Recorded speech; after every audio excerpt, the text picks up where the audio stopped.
Inspired by IMDB and Sight and Sound, Return of the Disc presents the Top 250 Movies List, a mini-series. So welcome back to Return of the Disc. As always, I'm Dan, and joining me on this quest is, you guys know him from episode 5 of Return of the Disc, where we went through Toby Hooper films and John Carpenter's The Fog. We went through The Funhouse, The Fog, and Tenebrae by Argento.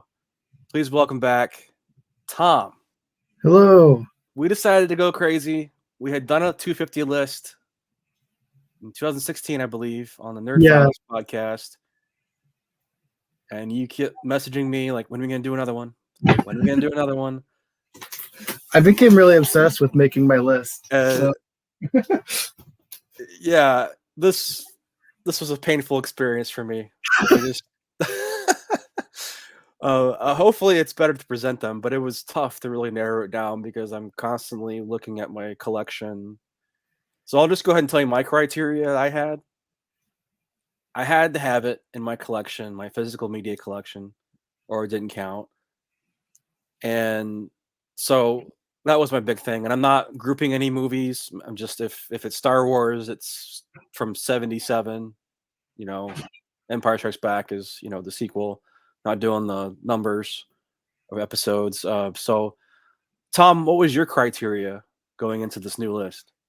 Well, I kind of cheated. I put multiple movies in a single slot, a whole bunch. And I kind of just did that because I thought it made sense for them to be seen as a whole.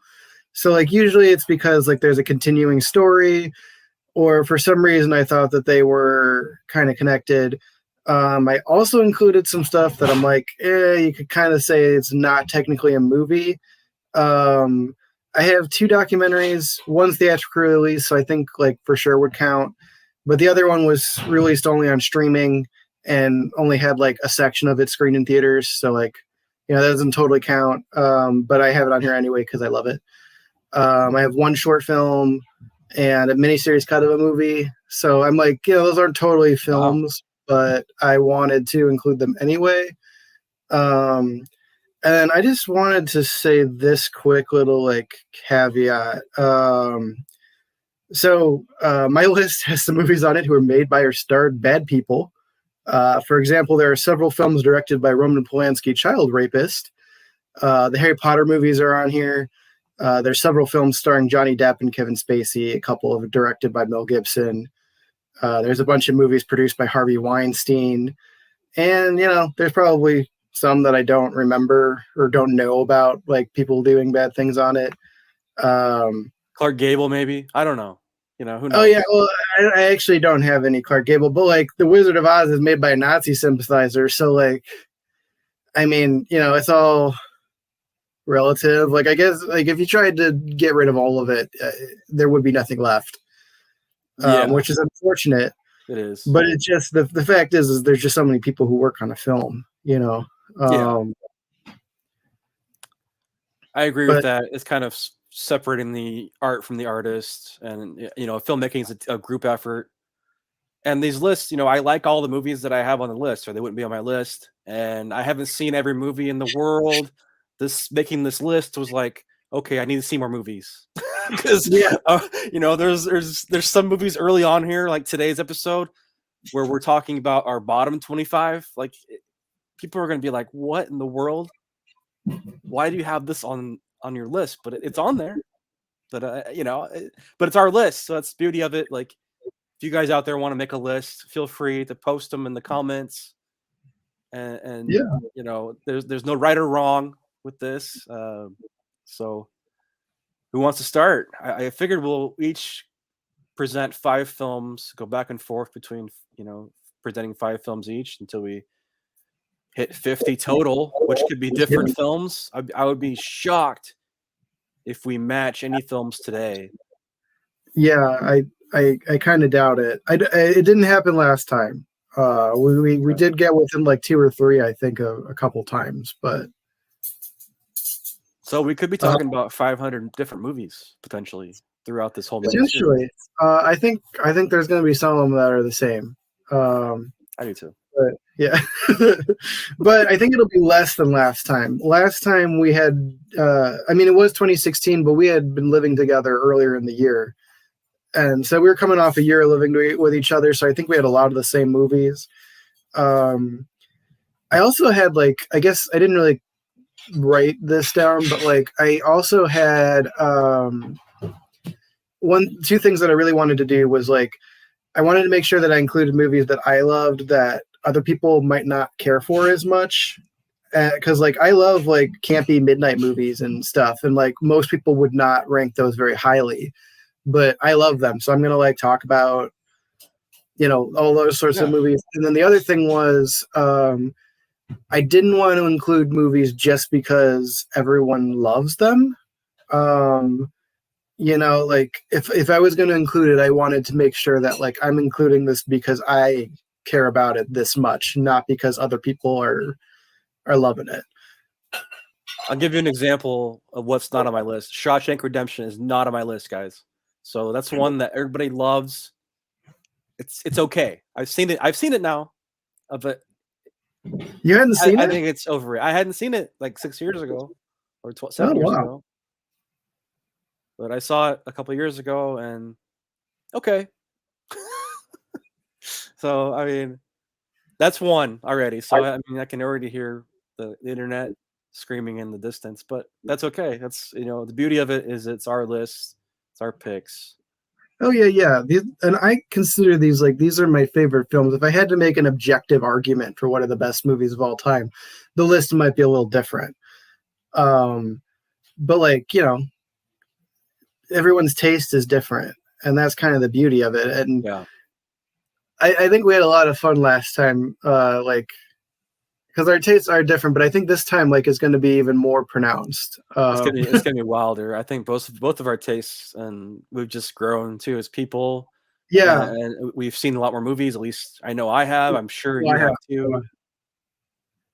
Especially when we had the pandemic, we had more time to watch. And yeah, it's not on here, but I saw Sound of Music, Mary Poppins, like Ian showed me a bunch of movies that I'd never seen, and I was like, oh hell yeah. And then I showed him a bunch of movies that he was like, what the hell? That's awesome. All right, so who wants to start? I'll give you the floor if you want to start, or if you want me to. I'll start because I think it'll be funny. Okay. 250. Okay.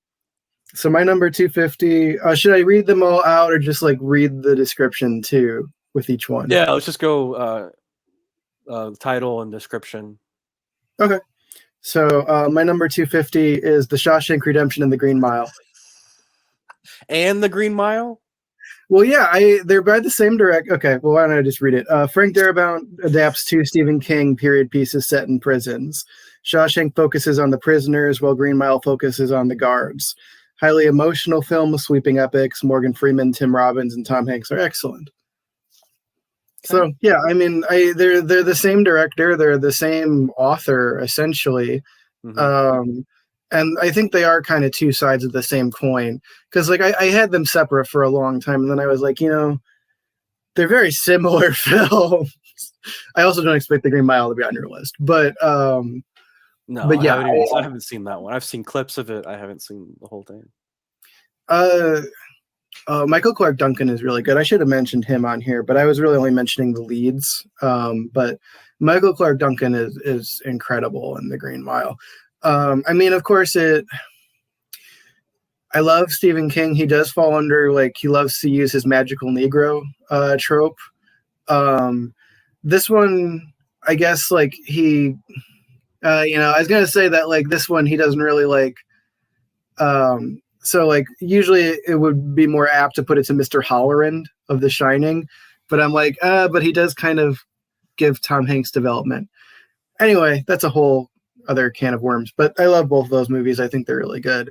These were a last phase edition. I moved one up last night, and I was like, okay, I guess I'm just going to throw it on there. That's great. That's great. Okay. All right, what's next? Okay, cool. That's 248. these are done in like the craziest order. I'm sorry. That's okay. I have marked the pages though, so it goes hopefully a little faster. 249 is Sherlock Holmes, 2009. Robert Downey Jr., Jude Law, Rachel McAdams, and Mark Strong star in Guy Ritchie's adaptation based on the characters created by Sir Arthur Conan Doyle, a more comedic, action-oriented interpretation of the character. This is a movie I'd love to put on the background as I write, and was a favorite when it came out. Interesting. Okay.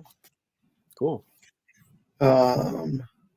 Oh, I should have been holding these up. I was going to ask if you had the Green Mile 2-pack there. Well, no, I have them as two separate things, but let me this way. Yeah. Now I do have a 3-pack with the Green Mile, Shawshank Redemption, and the Majestic, and I bought it because I like Majestic better than those two. So I've never seen the Majestic. I don't even know what it's about. I'm assuming a hotel. It's a movie theater. Oh, okay. Okay. So those are the two that I missed, and number 248 is Rocket Man. Oh, okay. Yeah. Yeah. Dexter Fletcher's Elton John biopic starring Taron Egerton, a musical retelling of Elton's life and career. Beautiful, well done, and very emotional. I love the framing device of Elton in therapy, taking off pieces of his costume as he reveals pieces of himself to the audience. Trippy and fantastical, a true experience. Yeah, it was a lot different than like the Queen biopic. Oh yeah. It's which is funny because like he finished that movie after what's his name? Bryan Singer had his meltdown. Right. Okay, and so then 247 is John Wick 1 through 3. Keanu Reeves' latest action franchise sees him as an assassin who got out, returned to a world of assassins.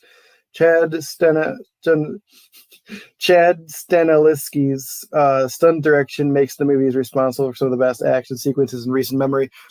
John Wick Chapter 4 has not come out yet, so I'm sure it will have by the time these air, or by the time you're listening to it. But it was amazing. Have you seen it? No, I haven't seen it. I was like, how did you see it? It doesn't come out for like another 2 I'm weeks. hearing good things. I'm assuming it's amazing. So I'm assuming too. I mean, like, I hope so. And at some point, I'm hoping that there's going to be like 5 films total. Like it's John Wick 1 through 5. They filmed the spinoff Ballerina. They're always trying to do a spinoff because Atomic Blonde was going to be a spinoff. Yeah, I don't know. We'll see. And then they're having the Continental show with Mel Gibson, your guy. We'll see if that happens, but that's what I've heard. I don't know. I don't really need a spinoff, but whatever. Okay. And then 246, The Ghostwriter 2010. My favorite of Roman Polanski's Exile films. The Ghostwriter is a moody political thriller starring Ewan McGregor, who is hired to ghostwrite the memoirs of a former British Prime Minister played by Pierce Brosnan, who comes under investigation for war crimes. I look back more and more fondly on this film as a time capsule of post 9/11 paranoia and Patriot Act backlash. Brosnan's self-gratifying line about, if I was Prime Minister again, I'd put 2 lines at airports, encapsulates the freedom versus safety argument more succinctly than I've ever heard it expressed. Oh. Yeah. Interesting. I think I watched that when I was too young to watch it. So. Yeah, I mean, it can be boring if you're not down for it. And also there's very little explanation of what's going on. You, in some cases, a lot of it, you have to kind of read between the lines of what happened. I mean, they do reveal at the end a big twist, but I mean, who killed the previous ghostwriter? They never explicitly say who did it. You just kind of have to be like, oh, okay, I guess it was them. All right, so that's 5 from you. Yeah. All right, I'm going to start with my 250. Hell yeah. Number 250 is Rock and Roll High School from 1979, directed by Alan Arkush and Joe Dante, produced by Roger Corman under his New World Pictures. It's a high energy comedy featuring the Ramones. Ooh. So you get a lot of Ramones songs in here. And it's basically about a school rebelling against the norm, with the principle being against rock and roll. So, and what's funny is it's the main lady from Eating Raoul and and Paul Bartel is also a teacher in here. So you have those two collaborations in here, and it's a fun musical comedy. Really enjoyed it. It was a recent discovery. So that's my 250. Hell yeah. Next one, 249. Wedding Crashers from 2005. The first movie I saw 5 times in theaters. Vince Vaughn and Owen Wilson have insane comedic timing as two womanizers who fall head over heels for Rachel McAdams and Isla Fisher. So who wouldn't? Still a fun movie to me. I don't quite love it as much as I did when I was a teenager, but I find it still very humorous and yeah, good time. Also have Christopher Walken in there, has some good lines. My next one, 248, 2007's Disturbia. The year Shia LaBeouf was hailed the next Tom Hanks. I enjoy this Rear Window remake, mostly because of Shia's performance as a teenager on house arrest. So yeah, he carries the movie coming off of like Even Stevens and stuff. And 2007 was kind of the year of Shia coming out. He had Transformers, would follow Disturbia. After Disturbia became a hit, Spielberg was like, he's going to be the next Tom Hanks. Let's cast him in Crystal Skull. And we know how that went. But I enjoy it. I think it's a nice little companion piece to Rear Window. Our next one, 247, is speaking of Transformers, 2018's Bumblebee. Transformers spinoff set in 1987 starring Haley Steinfeld. We learn about Bumblebee's origins in this grounded Michael Bay detoxed adventure. So no Michael Bay this time. The only thing close to Michael Bay dialogue-wise is John Cena playing the bad guy. But I thoroughly enjoyed this. I think they should have named it maybe Transformers Bumblebee. It wasn't quite the hit, and now it seems like they're going back to the Michael Bay style for these movies. But really enjoyed this. Haley Steinfeld's one of my favorite actresses working today.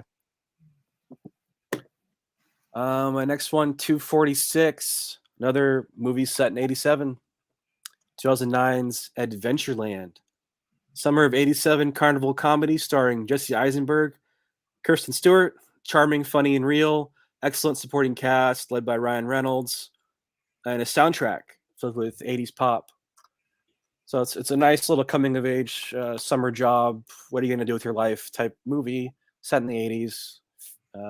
Really enjoy this one. I like that one a lot. That's the first five. So you've seen that one? Yeah, I've seen that one in Disturbia. The other three I have not. So my 245 is The Favorite by Yorgos Lanthimos. Yorgos Lanthimos is a lesbian political drama comedy period piece starring Olivia Colman, Rachel Weisz, and Emma Stone. This movie owes much to Kubrick's Barry Lyndon, but this doesn't diminish its cheeky appeal. I don't know. I just love this one. It was really fun. Yeah. 244 is a twofer. It is Terrifier and Terrifier 2. From Damien Leone comes a new horror icon in Art the Clown, a quasi-immortal murderer, featuring grotesque, brutal, sadistic, and creative kills and visually stunning set pieces. The Terrifier films are a true treat for horror fans. Nice. And he's got 3 coming. I have no idea if it's going to be a trilogy or if he's just going to keep going. It's interesting because I'm wondering, like, there's some lore questions that I have that he has not answered yet, but even so, the movies are very enjoyable. Then one, okay, so I don't know. Yeah, they're pretty brutal. 243 I don't have on disc. It is The Phantom of the Opera, 1925, the silent version. The Universal silent film starring Lon Chaney Sr. This film boasts the iconic mask pull-off scene, an iconic makeup, plus a beautifully hand-painted masquerade ball sequence. I prefer my edit where I set the film to David Bowie music. Is that still on YouTube? It's still on YouTube. Nice. Dude, I watch that one all the time. Oh, nice. Then 242 is Tropic Thunder and Zoolander.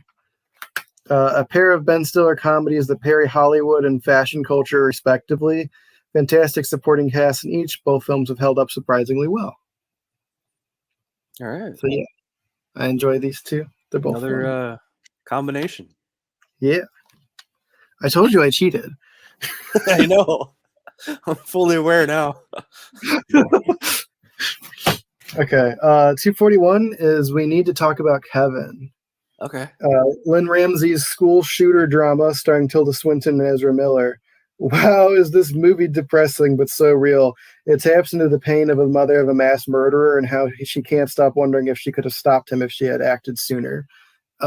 Just rewatched this last week because I'd only seen it once. One criteria I did have is I have to have watched the movie at least twice to include it on the list.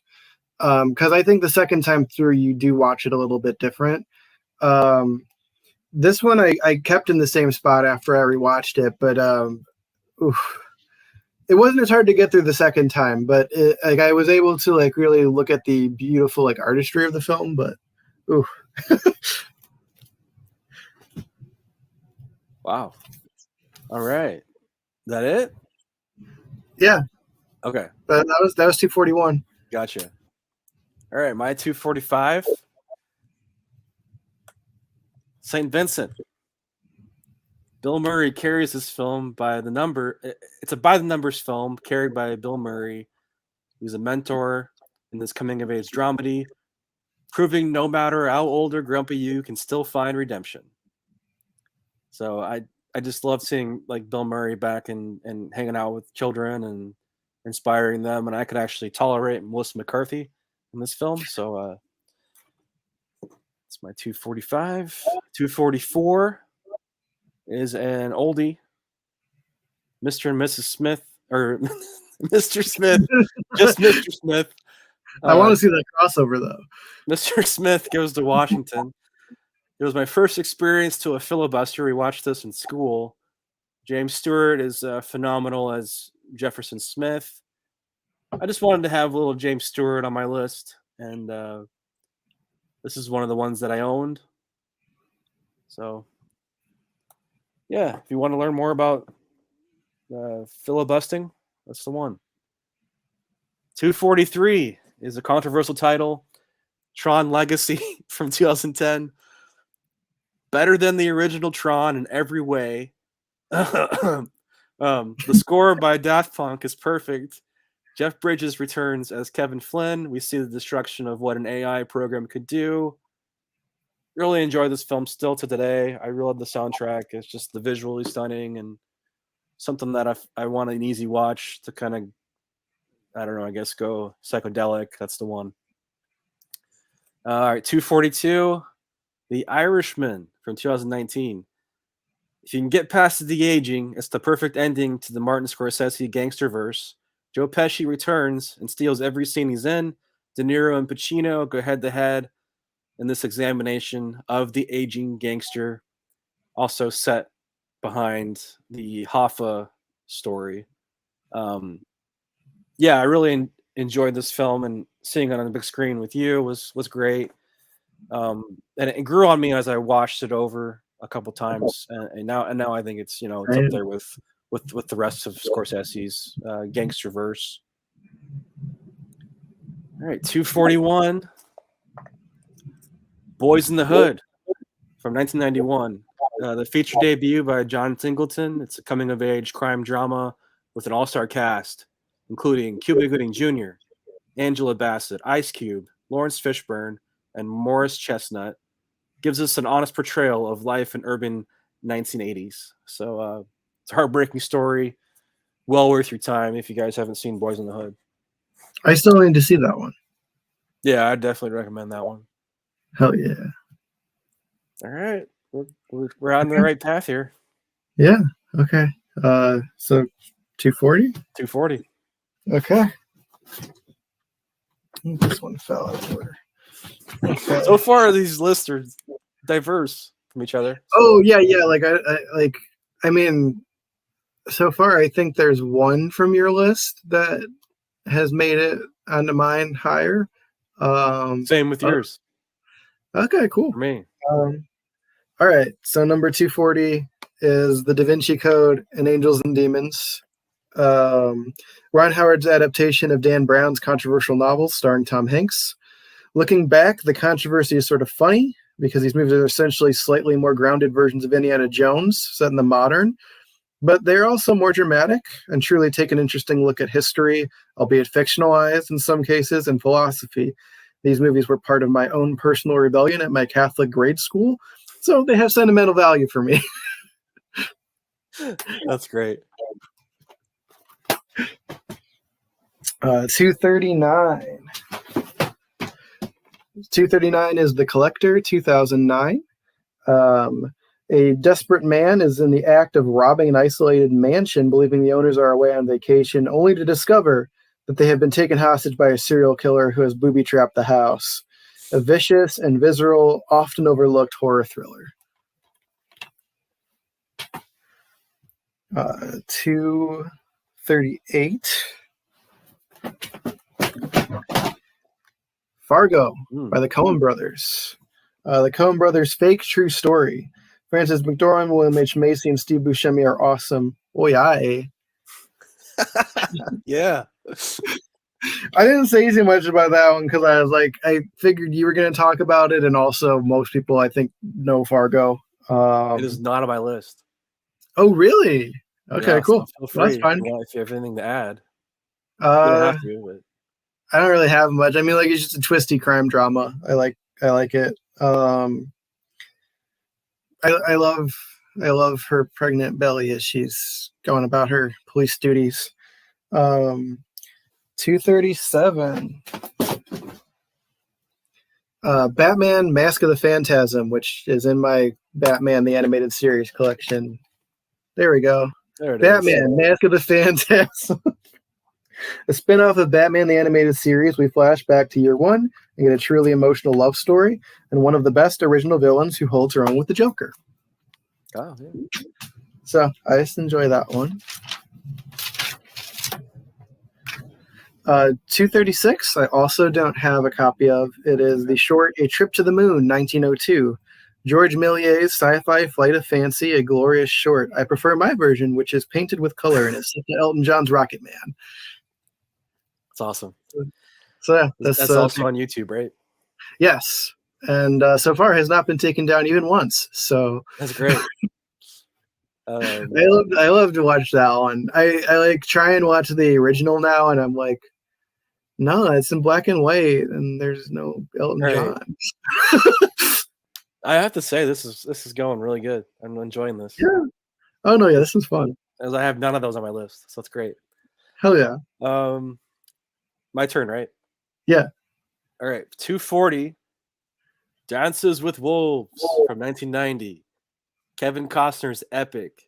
A Civil War soldier chooses to leave his lifestyle and join the Lakota Indians. Beautiful scenery. It is a very long movie, maybe too long, but I enjoy it the more I watch it. Next one is number 239. Somewhere in Time, 1980. In 1972, playwright Richard Collier, Christopher Reeve becomes fascinated by a photo of Eliza McKenna, played by Jane Seymour, who was turn of a century stage actress. She was well before his time. So he figures out how to time travel through hypnosis and basically wills himself back in time to find her, which sounds really kind of stupid, but this movie pulls it off. Sweeping romantic movie, great score, and I actually have been at the Grand Hotel where it was shot on Mackinac Island, so it's kind of have that sentimental value. So my grandpa and I snuck in. So and he was explaining to me like, oh, they shot this part here. I hadn't seen the movie.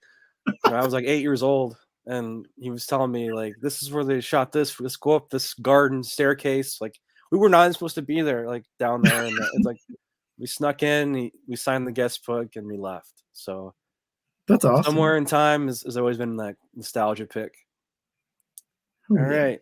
The next one is 238, Red State from 2011. 3 horny teenagers are seduced and kidnapped by the 5 Points Trinity Church and are confronted by their pastor, Aben Cooper, played beautifully by Michael Parks. This was a controversial change of pace for Kevin Smith when it came out. I wish that he would dive more into the horror genre again. Looks like he's going to probably keep repeating the same stuff with Jane and Silent Bob, but that's okay too. But I think this is one of his underappreciated movies, and the title, I don't know, I guess it doesn't really age well, but I think it fits for the movie. Mm-hmm. I think it aged pretty well. 237 is Nightcrawler from 2014. Mm-hmm. Louis Bloom, played by Jake Gyllenhaal, gives up his life of petty crimes for a career in law. No, not a career in law. A career in the news as a cameraman, freelance. This movie is a creepy, fast-paced look at crime reporting.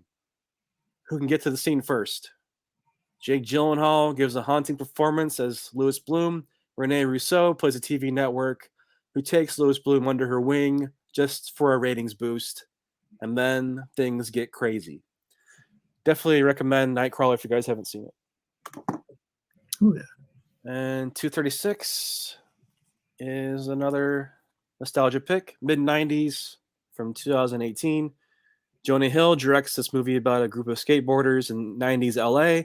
The story is told through a 13-year-old boy's eyes, journey through how to learn how to skate, how to be part of the group, and he's just trying to escape his life at home. And I thought it was a nice movie, and we actually saw it in the middle of your feature film debut. So, yeah, I don't know if you went. Actually, never mind. No, I didn't go, but I saw it later. Okay. Yeah. Hell yeah! No, that one's fun. Okay, cool. All right. 235. 235. 235 is Everything Everywhere All at Once. From the Daniels comes a wild, warm, and epic comedy that deals with multiverse, family, philosophy, and bagels. A fantastic cast headed by Michelle Yeoh, hot dog fingers. And it probably just won most of the Oscars. Yeah, it might win Best Picture tonight. We don't know yet. This will definitely air after the Oscars. It probably won. I hope so. It was my favorite of the nominees by a good margin. Although, like, I do like the other ones. Don't get me wrong, but like, I just like that one better. Okay.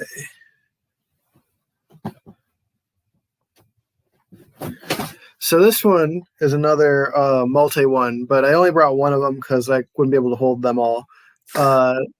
234, the Marvel Cinematic Universe Infinity Saga. It's like 20 films. 23 films that tell the story of Iron Man and the Avengers defeating the Titan Thanos. Incredible highs. And implied in my placement on this list, I'm discarding the movies I don't care for, which changes day to day. But like right now, I guess like Incredible Hulk, Captain Marvel, like those I don't really care about. But the dynamic of them all together, I think, really works to create a really satisfying ending. And it's just very well done. 233, The Wizard of Oz. I never got my Blu-ray back. I lent it to somebody who was in a play. So I'm using Vinny's DVD. If you're listening, give it back. I'm just kidding. There's no way she's going to listen to this, but you never know. Yeah, you never know. Victor Fleming's Technicolor masterpiece starring Judy Garland with a terrifying turn by Margaret Hamilton as the Wicked Witch of the West. Just a delightful movie. You might as well pick up the 4K now. Honestly, that is my plan. Actually, at some point to just buy that. 232, The Mummy, 1932. After Frankenstein, Boris Karloff starred as Imhotep, a high priest of Egypt, cursed as a living mummy for attempting to bring his love back from the dead. Some genuinely haunting moments and a wonderful performance from Karloff. Oh yeah, I watched it last night. The new 4K. That was amazing. Oh, hell yeah. Yeah. Oh, you're serious? Fuck yeah. I'm serious. I watched The Mummy last night. Yeah. Oh, hell yeah. I love did a that double movie. The Mummy and Bride of Frankenstein. Oh, hell yeah. Bride of Frankenstein is also on my list, much higher, but yeah. So you didn't group those? No, I mean, I did have them initially, like, but what I ended up doing is I ranked like each of the ones individually, except for Frankenstein and Bride of Frankenstein share a spot because they're the same director, same cast. I feel like Bride of Frankenstein's a direct continuation. The tone's a little campier, but like overall, they're basically on a level for me. But all the other ones I like have in separate slots if I included them. I hadn't seen Bride of Frankenstein, and it kind of made me tear up at one point. So. Oh, what part was it? The friend part. Oh yeah, with the blind guy. I was like, oh. Yeah. I don't know why this is happening, but I'm like, oh, I feel it. I love his despair with "We Belong Dead." Yeah. That part, yeah. But yeah, a really good movie. 231, The Name of the Rose, a murder mystery set as Franciscan Abbey in the Middle Ages, starring Sean Connery and F. Murray Abraham, Christian Slater, and Ron Perlman, based on the novel by Umberto Eco. A well-done mystery, great performances, and a very good adaptation. That's the first one I've never heard of on your list so far.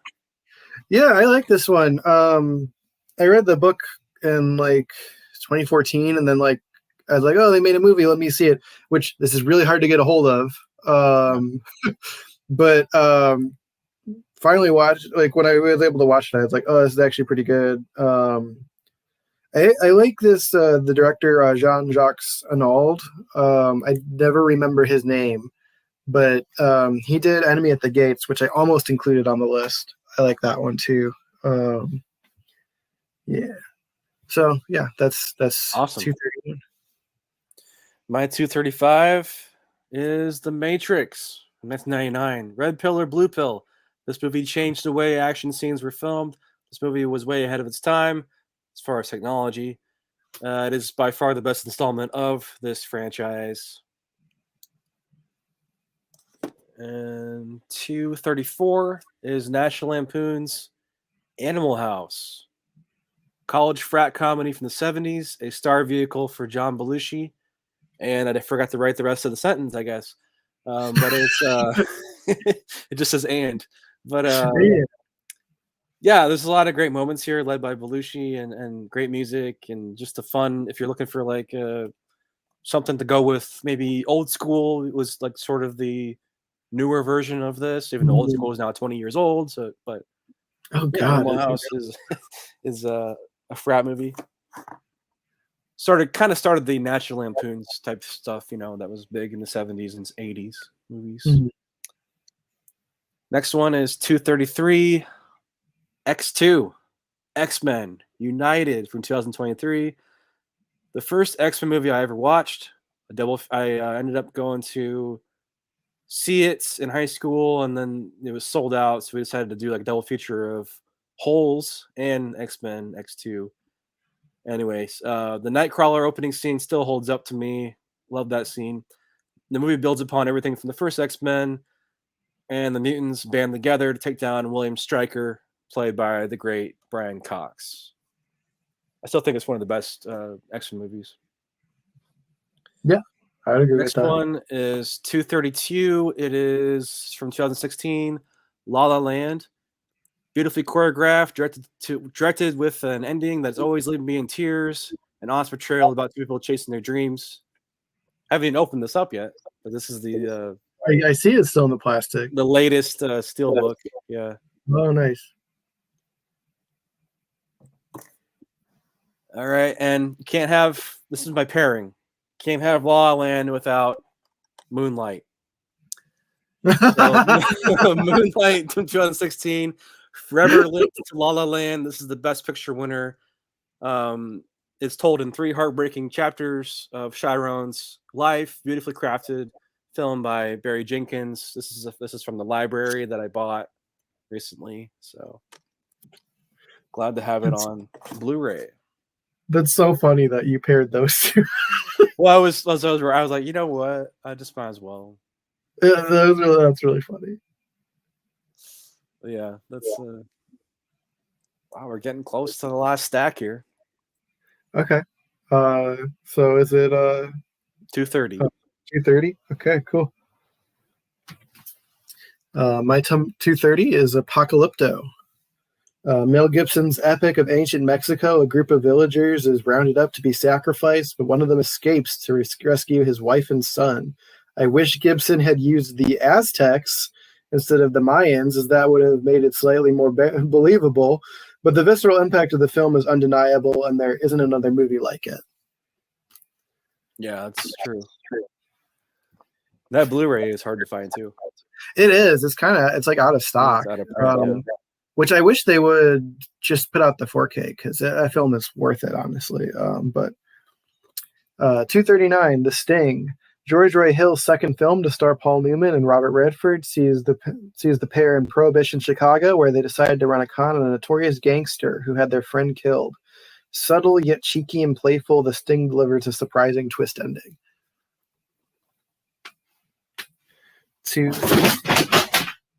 Nice. My stack fell finally. I'll pick that up after. 238. Titanic. James Cameron's period romance epic, which turns into a survival movie in the second half, starring Leonardo DiCaprio and Kate Winslet. It's a marvel of cinematic and emotional filmmaking on a grand scale. I was surprised at how much I liked this one before I saw it. I thought, this will be whatever, and then I was like, no, I really like this movie. My grandparents covered my eyes during the drawing part in theaters, so I didn't get to see the best part. Oh, okay. 227, Sleeping Beauty, 1959. Disney's animated adaptation of the fairy tale is so iconic and artfully rendered. The backgrounds are exquisite, and Maleficent is magnificent as one of the best Disney villains. The dragon battle climax is superb. Nice, yeah. And then I'm pretty sure this one's going to be higher on your list. Number 226, Blade Runner, The Final Cut. From Philip K. Dick's Do Androids Dream of Electronic Sheep comes Ridley Scott's Blade Runner, starring Harrison Ford as a replicant hunter who may be a replicant himself, a meditation on humanity while simultaneously being a brooding and beautiful sci-fi film noir. The Final Cut / any non-theatrical cut version is essential.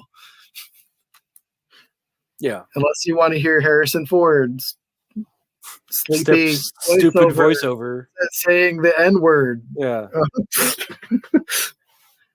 I mean, granted, he does kind of rape her on screen, so like he's not like a good person, but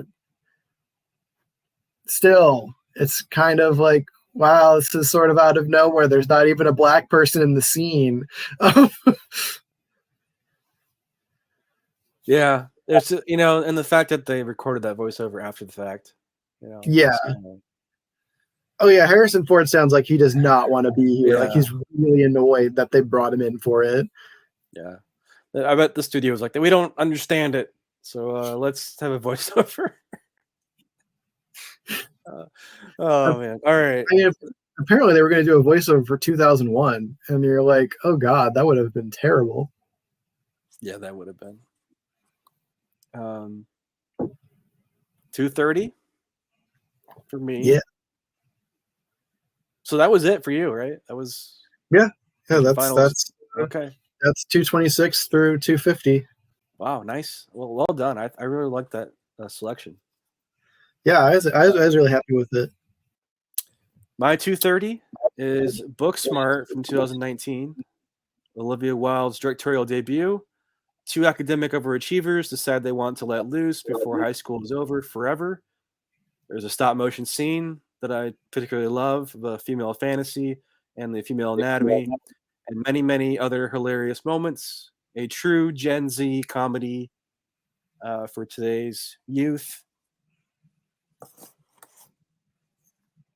229 is a remake for like the fourth time, I believe. I don't know, maybe three or four time. A Star is Born from 2018, a wonderful directed film by Bradley Cooper. Lady Gaga's performance carries this remake. It might just be the best version of A Star is Born. I haven't seen them all, but I particularly like this one. Next one is has my name in it. 228, Dan in Real Life from 2007. Dan writes an advice column, but can't seem to apply it to his own life. He's a widow raising 3 daughters. On his way to a family vacation, he falls for a woman at a bookstore, of course.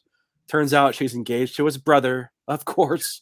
Steve Carell proves he's more than just a supporting comedic actor at this point. 227 is a movie that I find fascinating. Monster from 2003. It's based on a true story of a prostitute who turns into a serial killer. Charlize Theron gives the best performance of her career, in my opinion. It is a haunting movie that's not for everyone, but I'm always like captivated by every frame. Also, Patty Jenkins' first film. Oh, really? Yep. And 226, you'll appreciate this one. It is Nightmare on Elm Street 3, Dream Warriors. It's part of the collection I have. Sweet. Yeah. During an incident, young Christian Parker, Patricia Arquette, is slits her wrist and slashed by a dream-stalking monster, Freddy Krueger. Her mother, mistaking the wounds for a suicide attempt, sends Kirsten to a psychiatric ward where she joins a group of similarly troubled teens. One of the doctors there is Nancy Thompson, I believe from the first film, who has battled Freddy some years before. So I thought it was a fascinating. It's people say it's the best villain of the series. It's the best sequel for sure. Yeah, the best sequel for sure. Well, and you know why? Because Wes Craven came back to write it. There you go. Sorry, go on. Yeah, that was a great first episode. I think both our lists are different, and we might have some of the films higher than each other, but we'll see. I think I have like 2 of yours higher up, but other than that, I don't think there's any crossover. I have 2 of yours higher up too. I can't. I won't tell you which ones, but you might be able to guess them. But yeah, it's this is gonna be fun.